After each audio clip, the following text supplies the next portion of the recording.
I'm live. Let me shout out the people. Mr. Geeky in the chat. We got James in the chat. How you guys doing today? Bruv, it's all about timing, bruv. I see you out there, James, busting my balls about it already. Already busting my balls, bro. That's why you got to get hired as the director of production, the production director. You're good at that, all right? Keep it going. Keep it going. Well, how's everybody doing today? First of all, let's go ahead and grab this real quick. We got our Let's Go, Jared. Come on, buddy. You know, Jared is off in Lima, Peru, I think, doing a competition right now. How about that? So we're pulling for you, Jared. We're pulling for you all the way from Lima, Peru. That's awesome. Get a little swig of that. We're really stoked about that. Really stoked about Peru. Getting the judo going, kicking some ass in there. That's what we're all about. All right. Now, a couple of things. I finally got my little software thing set up. I just haven't got it all configured, but it's ready to go. So we're going to go ahead and we're going to reach out to you, James, and some other people. We're going to do a little interview action. But I don't know if we'll call it an interview. Maybe just like a chat or whatever. We'll get like, James will be like Johnny on the street out there in England. Let us know what's going on out in England. You know what I'm saying? So we'll go ahead and get some of that going on. We got to loop back up with CK because he's got a lot of really interesting Southern California surf history, as well as just like history in general about how the society and the culture changed as a result of the influx of drugs from the psychedelics of the 60s and the different things like that, and how it completely changed the culture. So that's pretty fantastic. So CK, he's probably out there, you know, making fantastic pictures, photographs. You know, he's a big photographer, does awesome images, aces always, you know. And so he's probably out there doing that right now. So we'll get some of that. Then I got a whole bunch of interviews I got lined up that I had to put on pause until I got this new situation going. I even had to get a new monitor because my, you know, I needed that dual screen monitor thing going on. And the monitor on my laptop just wasn't big enough. It's like little bitty. It's from 2017, people. Come on now. We got to get her going. You know what I mean? So we got that going. We're pumped about that. And we get another swig of this. And then today, people, right after I finish this right here, I'm going to have to go and start on my trek of smoking the pastrami. It's going to be a 24-hour trek. I got to get her going right now. Here in a minute, gonna get the charcoal going. Then I got to chop the wood. Then I got to get the whole thing going. It takes about an hour and a half to get the smoker up to the right temperature. Then you got to I got to pull the meat out of the refrigerator, let that come up to temperature, room temperature. Got to slurry on all of the rub on it. Got to prepare it to be smoked, the whole 9 yards.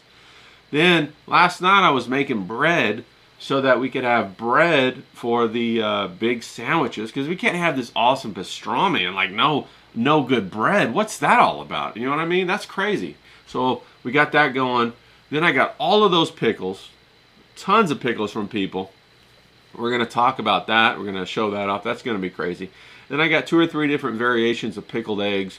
We're going to go ahead and get into that. So I got myself about 2 days worth of video making or whatever in the next 2 days to do it. It'll probably take me all day today to smoke.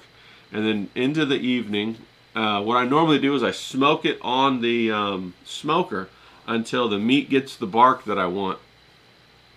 Then I pull it off, I wrap it up in butcher paper, put some tallow on it to keep it moist, and then what I do is I take it back and I put it in the oven at 225, because it's just easier to cook that way, you know. And it's cheaper if you think about it, because, you know, the wood and the charcoal is more expensive than just going ahead and having that natural gas. That's what I got. I got a gas oven.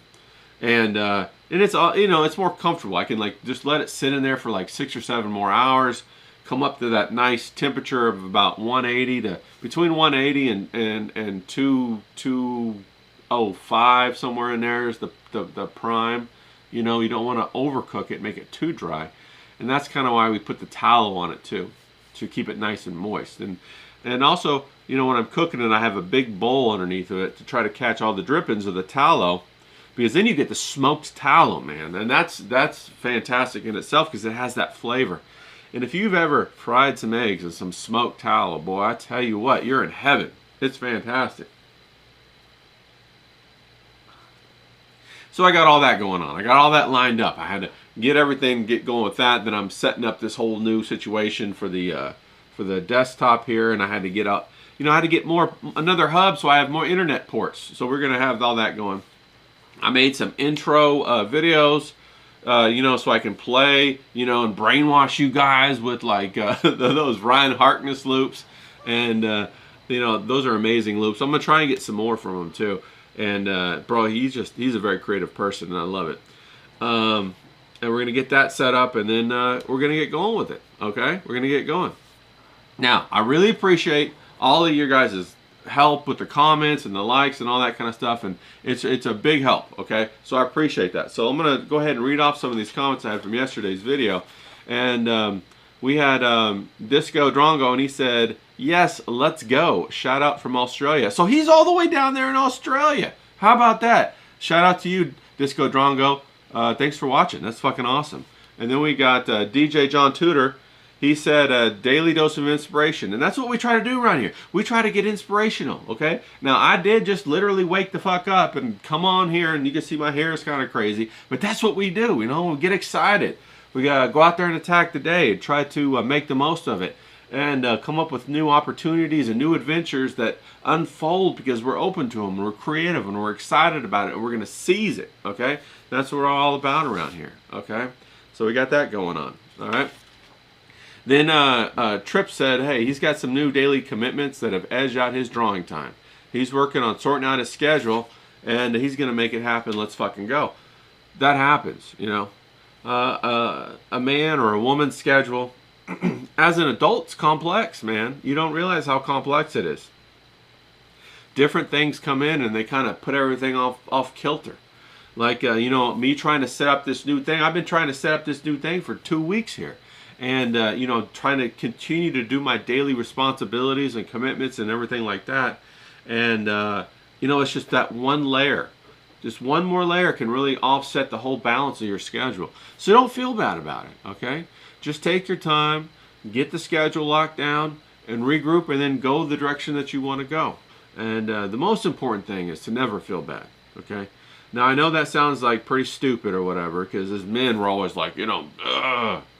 But when you think about it from a psychological standpoint, when you feel bad about things, it's only an anchor point.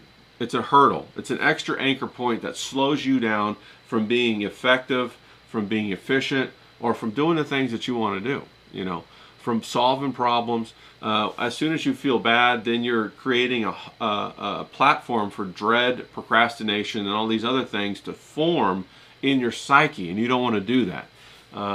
You know, I said that a schedule is a complex thing. Well, a schedule is just a representation of a thought process inside of us all, okay? Now, all abstract thought is very sensitive, and it can be very temperamental. You want to be able to build the most robust thought process you can so it can handle the most variables and surprises that are thrown your way, because there are a lot of them that come up in a person's daily life. And this is just from a psychological point of view. And I love psychology. I read all kinds of books about human psychology, and I've been studying it for a long time. And I've always wanted to know what makes people tick, and I've always wanted to understand what it is that the reason people do things in order to tell better stories, you know, to write better characters. And I fell in love, I guess, probably with literature from a young age, and I read all kinds of novels and all kinds of crazy stuff like that. And then, you know, certain ones, I always wondered, how come certain stories stick with you more than other stories? You know, how come, you know, The Fountainhead stuck with me more than, you know, some other story? Or how come when I read Crime and Punishment, that stuck with me more like that? I still think about that character from Dostoevsky's, you know, novel. How come that kind of evil sticks with you more than something else? And I think it's because it's more true. And then so you know, you get that curiosity, and you want to say, well, if he could do it, I want to be able to do that. I want to understand people on that level. And I remember thinking, well, if somebody's successful, I want to have that mindset so I can understand what that is to be successful, because the only thing that separates us is a mindset.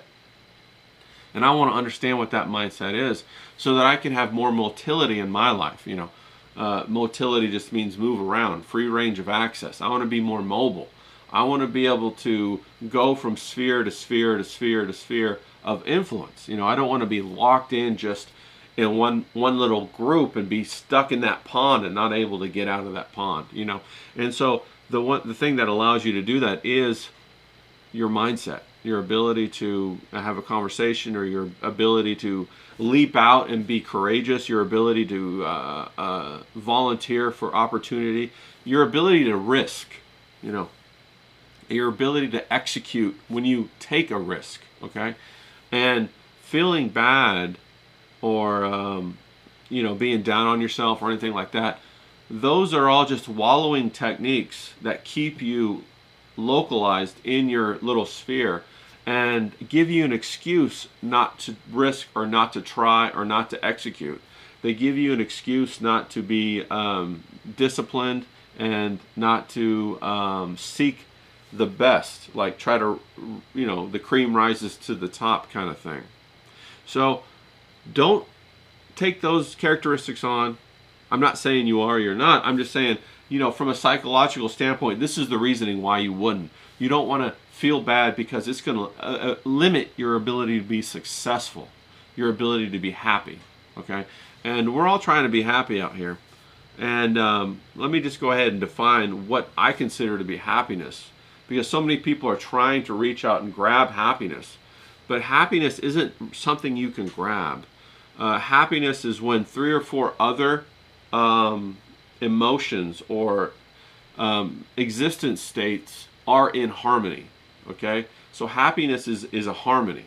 It's not something you can get.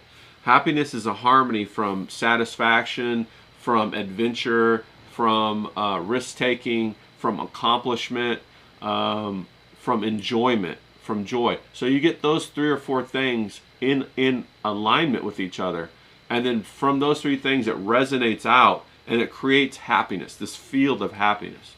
So it's an indirect goal. If you guys remember, we talked about direct goals and indirect goals. An indirect goal is something you can't access directly or tangibly. You have to go through something else and have that something else, that other object or psychological system, create it for you as a product. A really good example is, say you're a farmer and you want apples. Well, you can't directly pull apples out of the ground. You have to create the plant or the tree, the apple tree, then nurture the apple tree. The apple tree then grows and then gives you the apples, okay? And you can manage the dirt and then manage the growth of the tree, but eventually it will produce apples, but you can't go from, just your hand into the dirt to pull out an apple, if you see what I'm saying. So that's the way I kind of think about happiness. And everybody's profile, harmony profile is a little bit different, but we all generally want the same thing. We want fulfillment, we want success, we want risk, we want adventure, we want relationships that feed back into us. And so we want all of those things, I got the ravens out there yelling. I don't know if you guys can hear that. But that's what we all want. We all want to be happy. And so I guess this is a long-winded way of saying, sorry, James, it's a little long-winded here, okay? But essentially, that's why you don't want to be down on yourself. It's okay to feel those emotions, but then you want to discard them so that you can go on and achieve the true goal, which is happiness, which is joy and accomplishment. So let's get after that. You got it, Trips. Don't worry about it. We all go through it. Hell, I fucked up today. I was trying to get this whole thing ready so that I could unveil the new exciting little songs and the intros and have other people on, and I just couldn't pull it together. And I've been trying to do it for 2 weeks. Can you believe that? 2 weeks, okay? So we got James over here. All right, here's what James said. He said, I climbed the mountain. It took me 35 minutes, but I eventually saw the other side. So I get what he's saying there. He's like, bro, 35 minutes? It was a real ordeal to listen to that video. I got you, James. I got you, bro. That's pretty funny. Okay, so let's go ahead and put that over there. All right. So then So here's some of that bread I've been working on. I made 3 or 4 loaves of this right here. I put it in a Ziploc bag. 4 loaves of it. This one is, I think that's the date bread. I can't remember. But I made 2 loaves of light sourdough and then 2 loaves of the date walnut cinnamon bread, you know, for a little dessert action because we like that. So I got that going on. I'm excited about the bread. And then let's see here. One more thing. I'm working on a cartoon right now. I got like, you know, hell, I got like 6 or 7, you know, different tasks going on all at the same time, people. So, and I got like maybe 4 or 5 sketchbooks that I got going on. I got like, I'm doing 3 or 4 covers right now. I always say 3 or 4 because you never know. One more could come in. I got 3 that I'm working on. And they're all at different states of progress and whatever. And, you know, I got to keep them moving. I got to keep my cartoons moving. I just talked to Flip City magazine, and I'm gonna put a couple cartoons in their magazine, and I forget who it was that told me to look into that, but hey, thanks to you who told me to look into that, because I did. And then I talked to Scott over there at Flip City magazine, and he was a really cool guy, and so we're gonna put some cartoons in there, and I'm excited about that because I love cartoons, and I used to do a whole cartoon. I used to do a whole weekly comic in college, and it actually won a whole bunch of awards, and I didn't even know it at the time. Well, I mean, I didn't know that they were going to put it up for awards. Of course, they told me when the newspaper won the awards, and I was thrilled about that.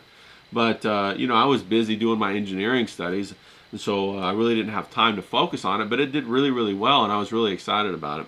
So I've always loved cartooning. So I'm doing this cartoon right now. Maybe you guys can help me come up with a caption for it, because I'm not thinking too good right now about what the caption could be. Now, the idea behind this cartoon, okay, it's about Donald Trump and Prince Charles. And I don't know if you guys saw, but Donald Trump was over in England, and he was with Prince Charles, and they were riding around in that carriage, the horse carriage, right? And so my idea is that Donald Trump wants to go through the McDonald's drive-thru, okay? And he's ordering, and he's turning back to Charles, and he's leaning out of the horse carriage, right? And he's saying something, but what's he saying? So here's the cartoon. Let me put it up there so you can see it. There's the cartoon. They're going through the McDonald's drive-thru, and he's leaning back saying something to Prince Charles.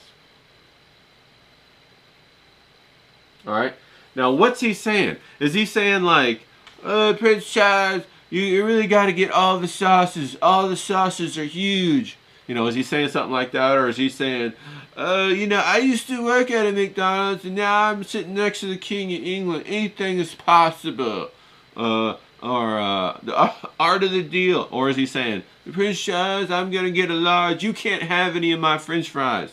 You know? So go ahead and put down in the comments what he's supposed to be saying, because I really appreciate it. And I'll use the best one. I'll use the funniest one. I'll slap it on the cartoon, and then I'm getting ready to post it here in a little bit. I'll probably post it later today or tomorrow, okay? When I finish inking her up or whatever, okay?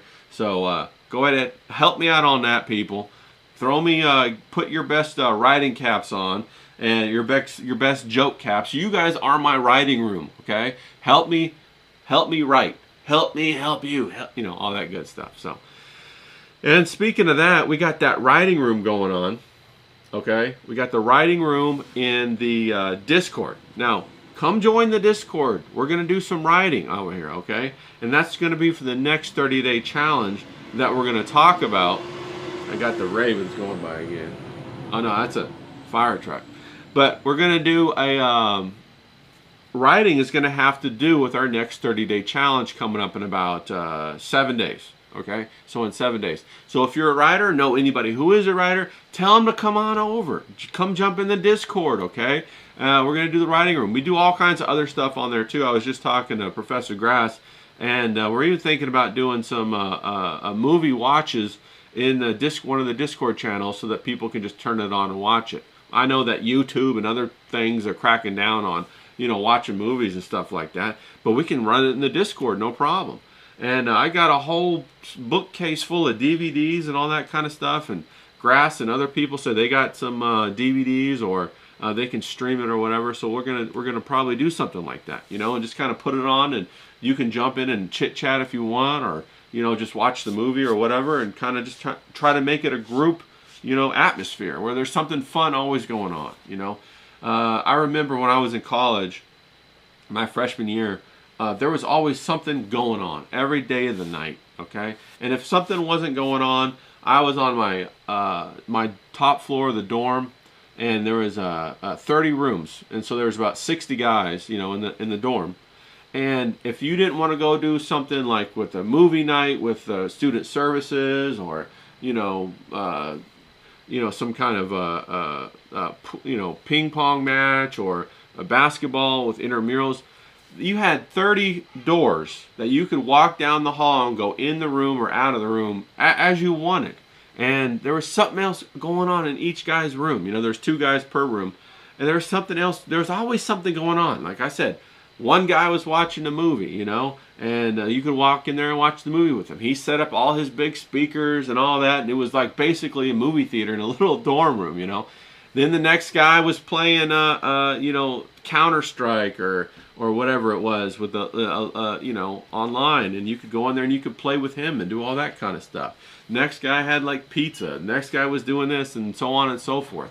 Some guys would go out and skate the whole, campus, and get chased by the security guard at like 10:30 or 11 at night, So there was always something going on. Or you were going over to the girls' dorm or whatever. There was always something going on.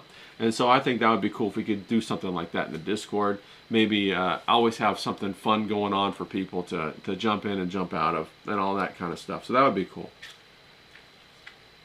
If you feel so inclined, come on over.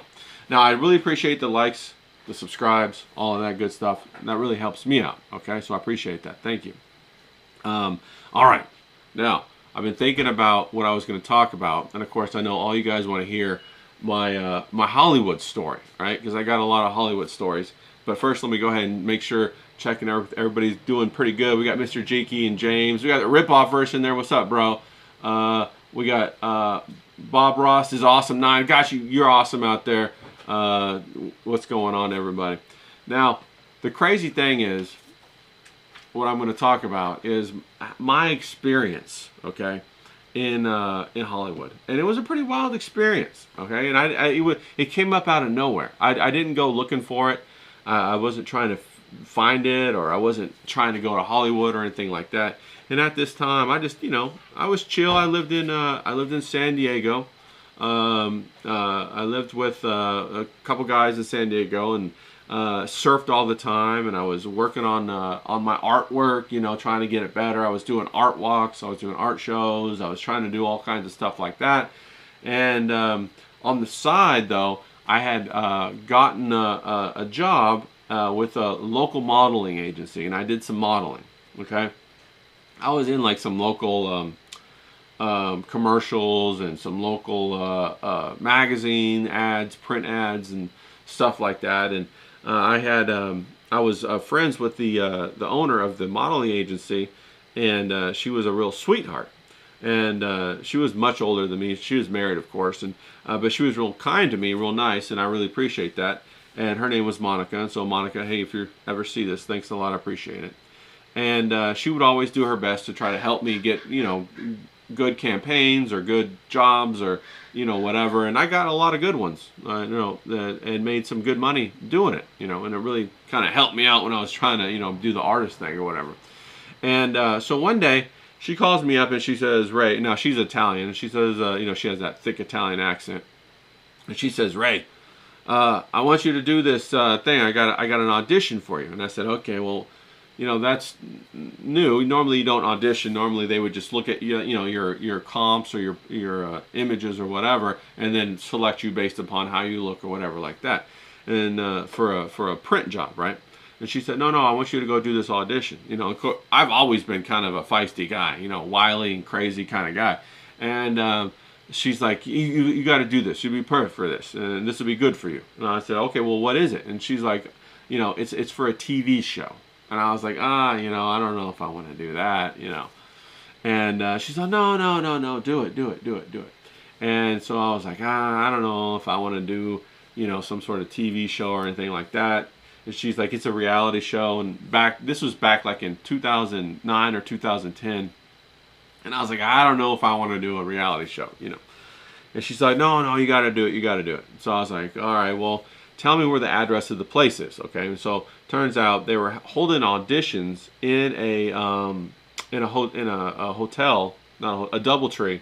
It was pretty close to my house. And at that time I lived in Del Mar down in San Diego. And so I was like, all right. I don't really want to do it. So I was like dragging my feet or whatever. So she gave me my call time to go in there. And it was like at like 9 o'clock in the morning or something like that. But I was out, I was going to be out surfing, and I was out surfing. And so then I because I didn't really want to go. You know what I mean? I really didn't want to go. I didn't want to do this. So then I'm out surfing. So I get back and I put my, take my wetsuit off, shower and all that kind of stuff. And, they're on my phone. She's like, did you go to the audition? I got a couple texts from her. I'm like, man. And, Monica, like I said, she was really nice to me, really sweet. I really liked her. And her and her husband were very kind to me. She's like, oh, okay, I'll go and do it. I didn't want to lie to her and say, yeah, I did when I didn't go. So I was like, oh, okay, well, I'll just go over there. I'm 3 hours late already. I'll just go over there, okay? So I don't have to lie to her, right? And so I put my, just whatever clothes I got on. I go over to the DoubleTree Hotel, and I find the location. And they got a whole bunch of PAs over there, production assistants, running around with clipboards or whatever. And I showed up, and one of the production assistants said, oh, what are you doing here? And I said, oh, I'm here for this, casting thing or whatever. And I saw a line of girls right down the hall in the hotel, and they were going into like a closed door, and it was like a big conference room or ballroom or something, and everybody waited out, and one by one they went in and had their audition, right? And so I was talked to the production assistant, and she goes, oh, well, were you on a list? And I was like, yeah, I was on I gave her my name, and I said I was supposed to be here at 9, but and she's like, oh, well, you were supposed to be here earlier. We already stopped auditioning the men. We're already on to the women. And I was like, all right, fine, great, forget it. I'll leave. I'll go, right? She's like, no, wait a minute. Let me ask the lady. And so she went in, and she asked whoever was in the room, and the people in the room, they were in there talking for a couple minutes, and then they came back out. And she's like, no, she'll see you right now. She'll see you right now. So I was like, oh, okay, shit. I'm actually going to go and audition. All right. So then she stopped the line of the girls, and then I walked past the entire line. I mean, there must have been like 100 girls there, because they was going all the way out the door, down this long-ass hall in the DoubleTree Hotel. So I'm like, all right, okay, fine. So I went straight to the front of the line. She opened the double door. I walked in, and there was a single chair in the middle of this huge ballroom, and then there was a table with one lady and her assistant on the other side of the table. So I walk in, and I sit down at the, in the chair, and she goes, right off the bat, she's like, wow, you're late, right? And I'm like, well, I'm here. Do you want to do this or not? Because at that time, I was trying to torpedo this audition, right? I was like, I don't want to do a reality show, And so I was trying to be the most honorary person I could. I'm like, I'm here. Are we going to do this or what? And she's like, she kind of chuckles to herself and like writes down something. And so then she starts asking me all these questions in the audition. And I was just trying to give her the most honorary answers I could think of, so that I could get the fuck out of there. You know what I mean? And with each worst, answer that I gave her, she would ask me something like, oh, well, how's your dating life? And I said, dating? What are you talking about? I just run through women. Why would you want to date? That's a complete waste of time, waste of money, right? The women should be spending money on me or whatever. And at the time I had a girlfriend, and I wasn't dating, I had a girlfriend, right? And, we had a good relationship and all that kind of stuff. And so, of course, I wasn't dating. But I just, made stuff up off my ass, and I just said whatever I said to her. And she would chuckle and write it down and then whisper to her production assistant or whatever. And I ended up being in that fucking audition for like 2 hours, just shooting the shit with this lady and like, giving the push-pull back and forth. And before that, when I had watched the girls go in, the girls would go in and they come out like 10 minutes later, right? Go in, come out, go in, come out. And I was in there for like 2 hours. So I'm thinking, oh, I don't know what the fuck this is all about. So she goes at the end of it. She says, "Okay, well, we'll be in touch," like that. And I was like, "Whatever." And then so I left, and then I went back along my day. Right. Well, maybe a day later, Monica, she called me up. She's like, "Oh my God, they want to, you know, take you to the next round of auditions, and they want to talk to you up in L.A. or something like that." And I was just like, "All right." And then she goes, they want you to come up to this hotel and blah blah blah for 2 or 3 days. And I'm like, well, I don't want to do that. I don't want to come up there for 2 or 3 days and sit in a hotel up in L.A. You know, that don't sound like fun at all. You know what I mean? And so she goes, well, just go up there for one day and try to do the one audition and see if you like it or whatever. See if they like you. You know, they probably won't. You might not make it or anything like that. And so I was like, all right, whatever. So then I went up, you know, drove up there, and of course, I went up there, and they had this huge hotel. It was close to the airport. I think it was like a Hyatt, and they had like, you know, I guess they kind of took it over or whatever. And I'm like, wow, this thing is kind of big. What's going on, you know? And they had this huge, the Hyatt Hotel. It's right next to LAX, if you guys know. It's like on Rosecrans or whatever, down the road. And I go in there, and they want to have me in the hotel room for like 3 days, and I'm like, nah, I ain't doing that. And their idea was you were supposed to stay in this hotel room and sequestered away from everybody and all this kind of stuff, like it's this big thing. And I'm like, no. I'm like, I'll do the interview today, and then I'm gonna go home. I'm gonna go surfing. All right. I didn't come up here to sit in a hotel room for 3 days. You know what I'm saying? And they're like, no, but you can order anything off room service, blah, blah, blah. And I'm like, bro, like, I care. I don't care. What, you going to bribe me with a steak to stay here for 3 days? I was like, no, that ain't going to happen.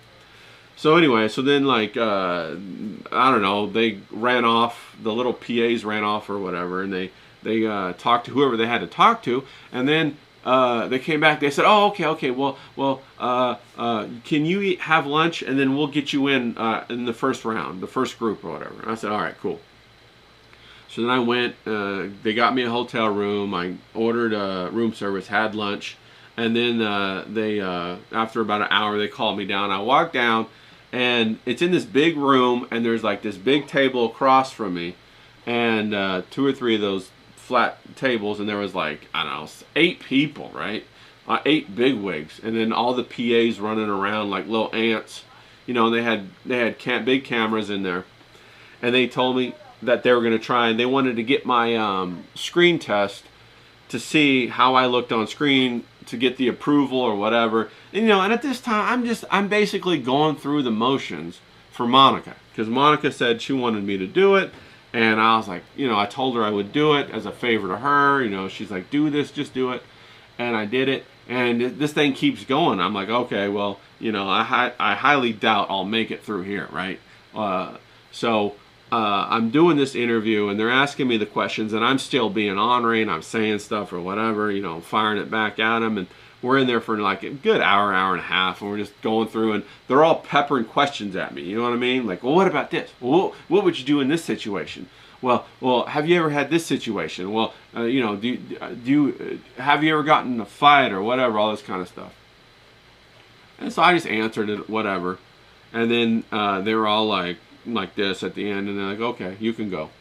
And then so I get up and leave. And if you've ever done anything with Hollywood, you know that when you go do an audition, like, they don't tell you nothing, right?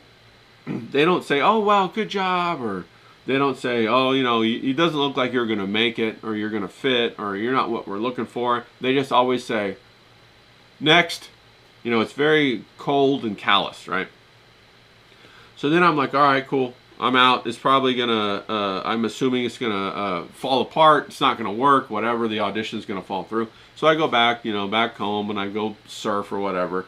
And at that time, I surfed like twice a day, really, you know, all over San Diego, all the way down from Imperial Beach, you know, surfing in the poo-poo, all the way up to, you know, Trestles and some places in L.A., you know. But my home beaches, my home beaches were, I really loved surfing all in La Jolla.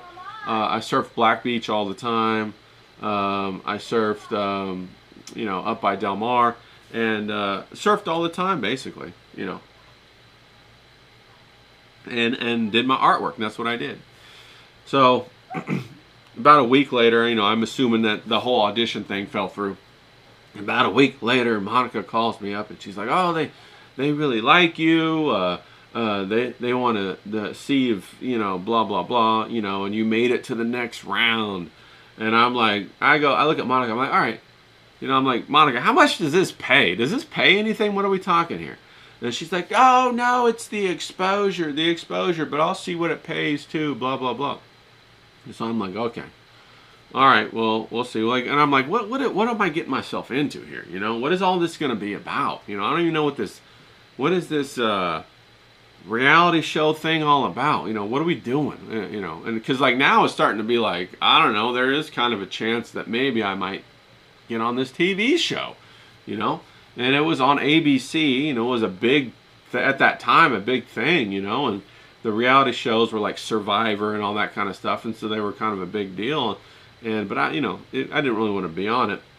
And if you so to speak, if you won this show, you get like $150,000 or something like that. And I didn't even know what the competition was, And so I'm going through this damn audition process, and I'm like, it's the last thing on my mind. And then Monica calls me up. She says, "Oh my God, they just sent us this big packet. You're on the tentative made it list, right?" And I'm like, I don't even know what that means. And she's like, "Well, they want to run a psychological profile on you, and if you pass this stuff, then you're going to be on the show." And I'm just like, okay, well, what is it? What does this mean? And she's like, "Oh, you got to take this psychological test. They sent me a packet like this thick, and you got to sign the contracts and all that stuff." And I was like, "Well, what did you read them? Does it look all good? What does it look like?" And she said, "Yeah, it looks all fine," or whatever. I read through them. I was like, "All right." I was like, "Well, how much does this thing pay?" And she's like, "Well, it pays $1,800 plus a per diem, and a per diem is like they give you money during the day for food or whatever, and it was like $100 or something like that." And I was like, "Well, how long is the shooting gonna last? How long are we gonna shoot this video or whatever, this thing?" And she's like, "Oh, I don't know. I think it's like 2 or 3 weeks or whatever." I'm like, "Oh, 2 or 3 weeks? Like, what do I gotta do?" And she's like, "Well, it's gonna be this big mansion, and you're gonna go and stay in the mansion, and you're whatever." I was like, "Oh, all right. Well, she was all excited about it, and I was like, okay, well, we'll see if this even goes through. I'll probably fail, right?" So I end up, taking their little psychological questionnaire, which is like, I don't know, it was like a ton of pages of all these psychological questions and stuff like that. And so I took all the questions, I gave it back to her, and she sent it in and worked out the details with the people she interfaced with. And then we went ahead and didn't hear back for a while. So I'm like, all right, cool.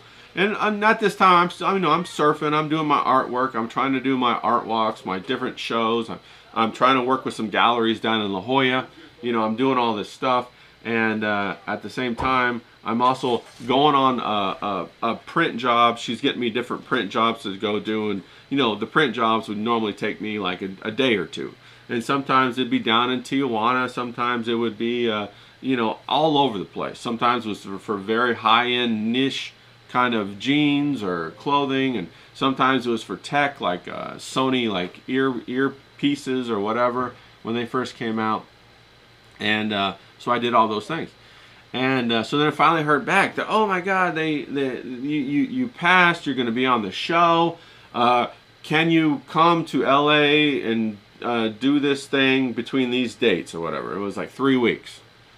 And I was just like, okay. And she's like, no, you got to do it. It's going to be great. It's going to be great for you. It's going to be awesome, blah, blah, blah. So I was like, oh, okay, holy shit, okay, this is really going to happen. They gave me the dates. I made it. I'm like, I didn't know how to feel about it. Really. I was just like, I didn't know what I was getting myself into. It wasn't like it was a lot of money, and I was like, oh wow, you know, my life has changed and all this stuff. It was like zero money, right? Because if you work out like $1,800 for 3 weeks, 24/7, you know, that's not even minimum wage. So I'm like, all right. So I said, okay, I guess we're doing this, right? And so Monica was all excited about it, and so she got the package, and I had train tickets to go from San Diego. Then I was going to be picked up by a black car or whatever, and then that's what happened. I got on the train, took my backpack, went up to L.A. on the train, got picked up by a black car, and the head of the casting agent, and she was a real nice lady.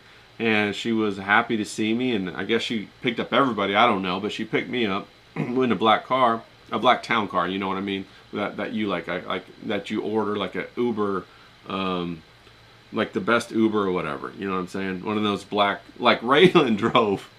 Raylan, why did you drive a black town car in Justified, bro? Why? But I got picked up in one of those cars, right? So I got picked up in one of those cars, and they drove me to up to LA. And I go up to LA, and they put me in a hotel first, and then I go and I meet with a whole bunch of the producers and the executive producer, which was this, she was a really nice lady. And it was actually run, I found out at that time, the whole show was being produced by 3 people, okay? It was this lady that I met, it was Tyra Banks, and it was Ashton Kutcher, okay? And that was what this show was going to be about. It was a competition show that they told us was a competition show for models to win a campaign for something. Like some big brand or something. And they would tell us at the end the brand, okay? Now that wasn't really what the show was about though. The show was closer to punked, okay? And I was one of the people getting punked, right? As were the other people in there. There was like, I think there was like 10 guys and 10 girls.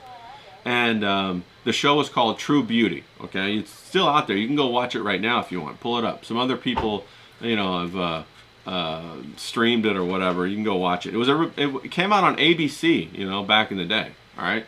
And the host of it was Vanessa Manillo, okay? So I met Vanessa and all that kind of stuff, right? And so I'm in the hotel room, and I meet some of the other contestants just because they're in other hotel rooms, and they're out on their balcony, and they're all excited, right, about being on this TV show. And I'm like, okay, so we're about to do this TV show, right? And I'm like, I don't know what to expect. And I'm like thinking, like, what the hell are we going to do? And, you know, they get us all together, and they tell us, you know, they start shooting, right? And they have all these huge cameras, and they have like this huge production group, right? And they have directors, assistant directors, they have different cameramen. Each cameraman has like an audio guy and an assistant that follow him around, because he has this huge camera on like this thing, you know, this gyro or whatever, gantry or whatever, to keep it stationary as he moves. Then they have these big cranes, and you know, with the cameras and all that kind of stuff. When we're in this mansion, this big mansion in Hollywood, and then they have all of the cables and everything run out to this other house behind the mansion, where the production team is watching all the cameras, because the mansion had cameras all over the place, and they're editing and they're doing all that stuff, and there's maybe like 50 or 100 people out there doing that. So it's a big deal, right? And then they have catering, they have the whole thing, right? So it's a pretty big production, right? And this is the first thing that I've ever been a part of, and I was just like, wow. And the production team, with all of the directors and the cameramen and all that, probably 30 people, and then they had all the grips and the gaffers, and did all the lighting and all that kind of stuff. And so, you know, it's a lot of people, okay? And then I remember the very first scene they threw us into was we were supposed to come in a very nice car. Some people had a Lamborghini, some people had a limo or whatever, and you get out of the car and you walk in, and there's all these extras, and they had like, I don't know, like 200 or 300 extras, and they're all cheering, you know, and they're acting like they're at a big pool party, you know, in the back of this huge ass mansion. And then you're supposed to walk in and then like be all, you know, whatever, you know, haughty or whatever, and go and sit down with the other contestants at this table behind the pool. All right. Now the funny thing about it is, they wanted us to be as prideful and haughty and like full of ourselves as possible. And you know, I definitely got that indication. And they said, hey, you know, take your personality, turn it up to 11. That's why you're here. Okay. And I found out later after the show, the whole show was about, the concept of true beauty was about our people that are beautiful on the outside, beautiful on the inside. And they were trying to say, no, they're not. That they set up little things along the flow of the show, or the time period of the show, where they would do these morality tests and try to prove that we were amoral people. Like one of the situations was where we were supposed to steal something. We were having a competition where we were supposed to dress up, or we have a limited budget to dress up, and then the store people were trying to help us steal stuff so that we could get things beyond our budget to help us win the competition. And then they were going to expose that and humiliate you after you do that. And so that was pretty fucked up, right? We didn't know any of that. And at that time, that was one of the first reality shows that came out where it wasn't a character that you were assassinating on screen. It was who you were. It was your own identity that they were trying to assassinate on screen for clicks, right? For views. And they were trying to assassinate my character, right? Because they didn't want, they wanted to make the most out of it, right? This is their idea. And I want to check back in and see how we're doing out here. We're doing good out here. All right. Because they wanted to assassinate my character for fuel for their TV show for entertainment. And it wasn't like it was a character anymore. It was me. It was actually me, Ray Ray, right? And it was the other contestants, it was actually them. And they were trying to set you up to fail at these morality whatever, and they would edit around whoever they wanted to win. Okay? So if they wanted, say, this one big guy to win, they would edit out him stealing the whatever, or edit out him not doing something that was moral, so that it looked like that he was more virtuous than he was, when we were all being steered in this direction. Okay, and so I guess they wanted to keep all their options open, right? So but they definitely had the two or three people who they thought they were gonna win the show, and then go on and do something else. They already had them in their mind. Of course, I didn't know all of that, any of that, when I was starting out. I didn't know any of that. Okay, and when I was going, I was trying to figure out what this competition was really about, because they told us that it was about who could take the best photograph in whatever situation. So it was kind of like a Top Model meets Punk'd kind of situation, and America's Next Top Model, which made sense because Tyra Banks was the producer and Ashton Kutcher was the producer.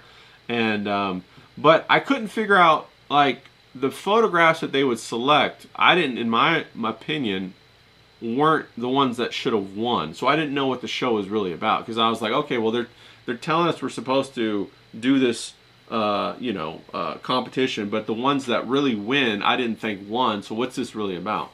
Also, I didn't really understand that a brand wanted a guy or a girl. That doesn't make sense to me, because, you know, I was doing the modeling thing. Every time a brand comes to secure a model or a representative or something like that, they're very specific about what they want. They're not like, oh, you know, it could be a black guy or a white girl, or it could be an Asian teenager. No, they're extremely specific. They say, I want this kind of guy with this kind of hair, with this kind of look, with this kind of tattoos, you know. Or I want this exact girl at this exact height with this exact hair. In fact, if they like you and you don't have their haircut or whatever, they want to change it for them, right? They're very, like, solipsistic in that way. They're like, we want to dye your hair blonde, we want to cut it short, we want to put this on, but whatever. So they're very specific. So I didn't understand. I was like, how come all the contestants are so, like, a wide range of people if we're trying to compete for this brand? You know, it doesn't make any sense. So I went on and did the show and did all kinds of different things, and in the show, challenges and whatnot. And a large portion of the show is, you know, we would shoot basically not 24 hours a day, sorry, maybe 14 to 16 hours a day, right? But the majority of that time was us waiting for the people, the production people and the gaffers, to set up the next scene. okay? And they would do the take after take after take and then reset the scene and then have to do that for all 18 people on the show, and then for the judges, and then for Vanessa, the hostess. And so it was like a big job, right? It was a lot of time invested, and then you had to be fresh and you had to pop when it was time for you to come on camera, right? So you're sitting there and you're waiting for 6-7 hours, then you had to come on and pop on camera and say whatever they were trying to get you to say, or whatever they were trying to get you in a conversation to do, and you were like, what the hell? You know what I mean? You were all tired and everything. So anyway, I can go into detail about that, but I don't want to keep everybody longer than an hour. But anyway, so I went and I did that show, and I basically started doing what I wanted to do on the show, and I eventually got kicked off for it. But like a couple times, they dared me to do stuff, and I just did whatever the hell I wanted to do. And I didn't do like the other people did, and the people that eventually won were the people who were very compliant. And then I went on, and I went and met with Tyra Banks at her show a couple of times, and I did a couple of other things. And then I went and I met a whole bunch of really famous people in Hollywood, and because of the show. And I ended up spending a year trying to investigate the potential of Hollywood, because at the time I was doing the artwork, and I was thinking, if I could get on a maybe a small role in a show, that could really help me with my artwork as far as getting visibility, because at that time YouTube really was nothing. It was starting to take off. It really wasn't something I even thought about. And so I thought maybe if I could get on a show, maybe it would help me with my main career of being an artist, to sell more paintings or whatever. But I went to a couple of commercial seminars on how to book commercials, and I got 1 or 2 commercials, and I never got a big, huge payday commercial like $100,000 or anything like that. And then I took some acting classes. And the acting classes really helped me from a psychological and a therapeutic. They were very cathartic for me in understanding how to channel my emotions and the different points of within my emotions that were like hang-ups for me, from emotional trauma or whatever. And so from that point of view, it was very good for me. But I did not fit in Hollywood. And I did not fit in Hollywood because Hollywood was about something else that I didn't know what it was about at the time. I thought that if you came and you did the work and you did a good audition, that you would get work. That's what I thought. And I thought the better you got at being an actor or an audition, the more work you would get. But that's not what happened. At every audition I went to, they invited me out to go out later that night at the party. At a club or at a bar or whatever, the after party. And I never went. I never went because I was too busy surfing. I was too busy driving back and forth between LA and San Diego, and I was surfing. Okay? Oh, what happened? We got an error. Oh. Hold on. I got a little bandwidth error. Hope it's coming back in. But I was surfing. And so that's what really kept me on the straight and narrow. I wasn't not willing to give up my surfing. And so then I went on, and I never went to the after party, but I did manage to meet quite a few famous people. And I would go to their mansions, and I would hang out with them. And I went to Nick Lachey's mansion and played ping pong in his backyard, and a couple of times been to his house, and a number of other people.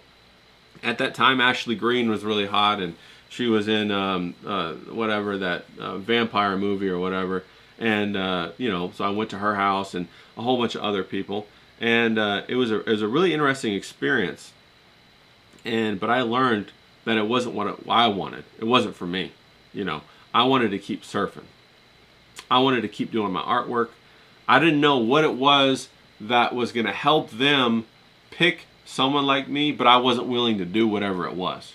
I didn't know at the time. I know now what it is. I know now that it was on some Diddy level stuff, But at that time, I wasn't willing to do it. I'm not willing to do it now. I'm not saying that. But I'm just saying at that time I was naive. You know, I didn't know what was going on. But now I do know what was going on. And I'm glad I didn't do it. I'm glad I wasn't successful. I'm glad I didn't get rolled into that. One of the guys that was on the show with me, he did. He became pretty successful. He got on a TV show. It was like a TNA, you know, one of those other cable networks. He got on that show. He was a cop or something like that. And so good for him. He did great, you know, but it didn't fit for me. And I got a whole bunch of other stories. You know, we're coming up on the hour, so I kind of want to cap it right here because I got to get to smoking, people. I got to get over there smoking. But I got a whole bunch of other stories that happened after the show when I was in Hollywood that happened to me and really showed me what Hollywood was really about, okay? So I'm going to try and jump on here and do some more lives this week. And now that I got my new situation going on, I'm going to try to get some other people on too to talk with. We're going to try to do more interviews. We're going to try and get this thing going. We're going to try and do maybe some roundtable stuff. And I'm really excited about it, okay? I'm really excited to talk to everybody. And so, Professor Grass, that's a long answer to your short question of, do you have any credits? And I have a couple more credits beyond that, but I'll tell you about them later, okay? So I'm about ready to go out there and get to my smoking before this hour. We're coming right up on 57 minutes, people. Now, next week, we're doing a live again. So please subscribe, like, and share this so that we can get more people, so I can interview bigger people. I'd love to interview Alex Stein. I'd love to interview, I would love to pick Sam Hyde's brain about creativity and talk about that, you know, from a high-level creative perspective, you know, from an engineering kind of level. I'd love to talk to some other people, and I got some people lined up that I'm very excited to talk about. I'm very excited to talk to Abby. She's a fantastic artist that she does landscape and architectural renderings. Very excited to get back into it with CK, hear his history, talk to James, talk to Ben. We're going to talk about what's going on in his basement. He's getting all kinds of new machines, man, making them cards. He's doing a fantastic job, really taking the reins of his life and being creative with his manufacturing process. We're going to get after that, okay? So, everybody, let's have a banger of a week, have a banger of a weekend. Don't forget, tomorrow we're going to do the Sunday Fun Day pastrami, okay? I'm getting ready to go start smoking that right now so that it can be ready this time tomorrow, okay? It's going to be a 24-hour thing for me. We're going to get after it. Hey, Jared, we're pulling for you out there in Lima, Peru. Come on, buddy. Have a good session. Have a good judo session. Kick some ass, bro. We're pulling for you. Shout out to Hillbilly Harry and everybody like that. You guys have a great fucking weekend, and let's get after it. Kick some ass. Come on now. Let's go. We're going to turn this bad boy around. Let's get after it.